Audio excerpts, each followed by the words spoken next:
We're starting in now on Unit 2, and I wanted to say just a couple words about what the unit is going to be about, some kind of terminological clarification, and hopefully kind of situate what it is we're going to be talking about, what exactly classical liberalism is, give you a little bit of an idea before we kind of get into the weeds on it. So, Unit 2 is titled Classical Liberalism. What we're going to be doing is we're going to be trying to understand the kind of root ideas, some of the primary ideas put forward within this school of political thought that people have titled Classical Liberalism.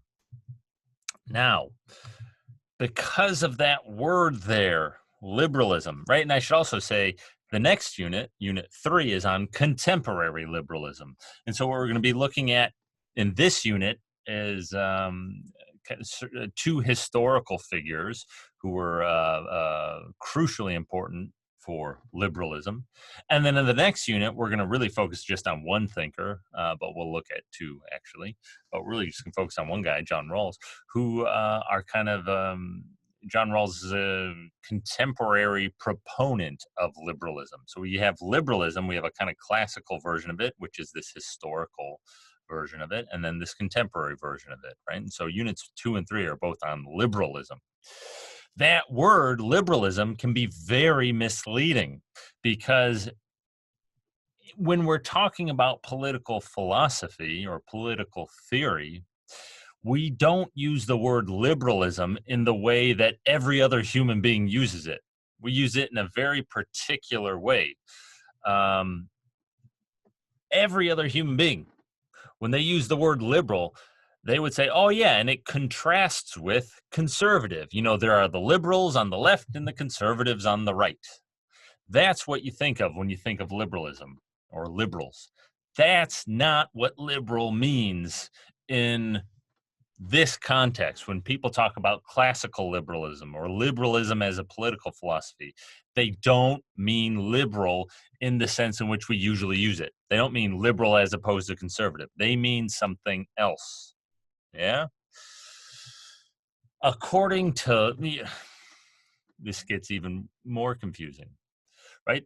Liberalism is the name of a kind of general view that people take on politics, on how governments should run, of what it's appropriate for them to do, what the proper shape of a political community is. Liberalism is the name for a certain kind of political theory. Both liberals and conservatives are proponents, are adherents to liberalism. They disagree, but that disagreement about certain things, obviously, right? But that disagreement is internal to liberalism. They are both proponents, adherents of liberalism with a capital L, if you will. They're both proponents or adherents to liberalism as a political philosophy. Yeah. And so someone like, say, I don't know, I just pick it, right? Joe Biden there. He's a liberal in the lower case L sense because he's left as opposed to right. He's a Democrat, not a Republican. But he's also a liberal with the capital L because he's an adherent to this particular kind of political philosophy. And so someone like Mike Pence is not a conservative with the lower L, right? He's not on the left. He's not a Democrat, whatever. But he is a liberal in the sense, and with the uppercase L. He's an adherent of liberalism, right? So this is kind of confusing. We need to be clear about what exactly it is we're talking about here. And so when we talk about liberalism, when I'm talking about classical liberalism or contemporary liberalism, I'm not talking about left politics or something like that, right? Politics to the left. That's not what's under discussion. That's not what's at issue. Okay, what is then liberalism with a capital L? What is this thing that we're going to be looking at, this political philosophy that we're going to be looking at over the next however many weeks for the next two units, Unit 2 and Unit 3? Liberalism is a political philosophy, as I've been saying. according to which the states or the political communities or the city state, whatever you want to call that thing, right? The political authority, right? According to which the primary role of the state or of the political authority is to safeguard the liberty and rights of the people. That's what the point of the government, of the state, of the political community is. Safeguarding the liberty and rights of the people. That view might seem, well, yeah, what else could it might seem kind of obvious, right? And I think it might seem kind of obvious to us because we live in a state, the United States at least, just about most governments of the world today, at least in countries that are economically well advanced, but most countries anyways, um, have grown out of this tradition of political philosophy. Our liberal states, liberal with the capital L, are adherents of liberalism, right? And so this might just seem, well, how could somebody say anything different? Of course, that's what the point of a state is. Well, we've already seen someone who says something different, namely Aristotle. And the classical political philosophy tradition, more generally, of which Aristotle is perhaps the greatest proponent, and that's why we read him, the classical tradition more generally says something different. According to Aristotle, the primary role of political authority, of the city-state, of the political community, is not to just safeguard your rights and liberties. Aristotle doesn't even have a word for rights. He hardly ever talks about liberty. That's certainly not central to his views on what a well-run political community looks like, right? So according to Aristotle, the primary role of the political community is not to safeguard rights and liberties. It's to help the citizens, help the people live as well as possible, right? That's the point of the political community. It's to encourage and cultivate virtue so that people can be happy, and happy in this very, not just happy feel good or whatever, right? But happy in this kind of deep, robust sense of living well, living a virtuous life, being a good person, living the good life.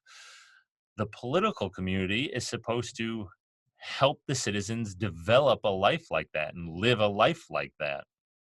It's not supposed to just help them do whatever they want or whatever. It's supposed to help them live a virtuous life. Yeah.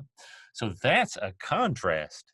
And the liberal political philosophy, the liberalism as a kind of tradition, very much understood itself as departing from Aristotle, as criticizing Aristotle, as leaving Aristotle and the classical political philosophy tradition more generally behind, right?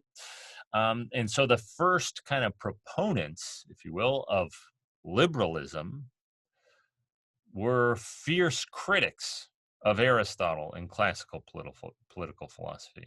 Yeah, and we're going to see that in some of the readings that we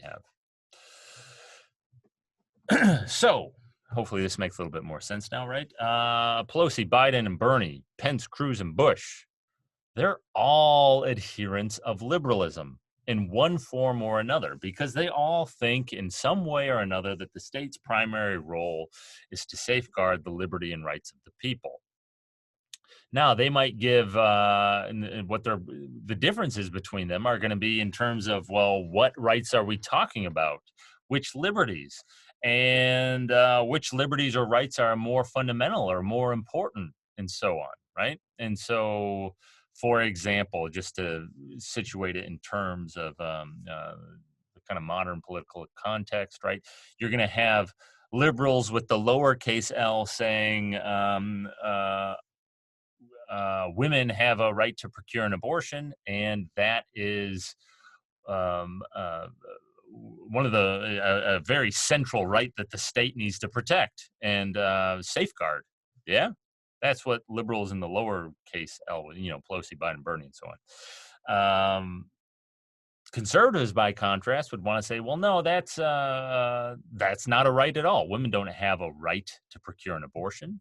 And what we really need to pay attention to is the right to life that human beings, including the fetus, have. That's what really needs to be safeguarded and protected, right? And so Pence, Cruz, and Bush would likely say things like that, right? And so they both agree, they all agree, all six of those people would agree that what's really important is protecting rights and liberties. But they just disagree about what the relevant rights are or what the relevant liberties are, which ones are more important than others, right? And I think you could imagine all kinds of disagreements between liberals and conservatives falling along these same lines. And so they're all liberals with the capital L. They all adhere to liberalism, even though, right, they're not all on the left. Yeah. So hopefully that clarifies some of this terminology. And more generally, this isn't just how I happen to think about these things. This is how political theorists and political philosophers talk about and use the word liberal, right? And so you've got to pay attention to how the word is being used. Okay.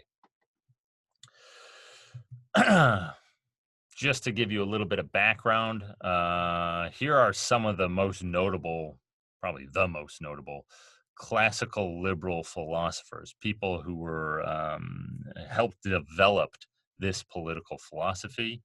I'm not going to read all the names there.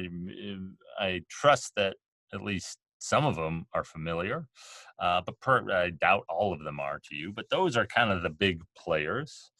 One of the things that you'll notice over there on the right, at least, you got three Americans, Jefferson, Paine, and Madison. And Jefferson, of course, was instrumental in writing the Declaration of Independence, and Madison was one of the most influential thinkers in terms of drafting the Constitution and arranging the kind of government that we now have in the United States. They were all classical liberals, right? And the United States, the government itself, the Constitution, grew out of this particular kind of political philosophy. And I think this is one of the reasons why we might find this idea that the state's primary role is to safeguard the liberty and rights of the people so obvious, because we've just been steeped in it our whole lives. Yeah. What we're going to be doing in our unit on classical liberalism, we're going to start with Thomas Hobbes. Hobbes has been called the father of liberalism. And I think that's fair.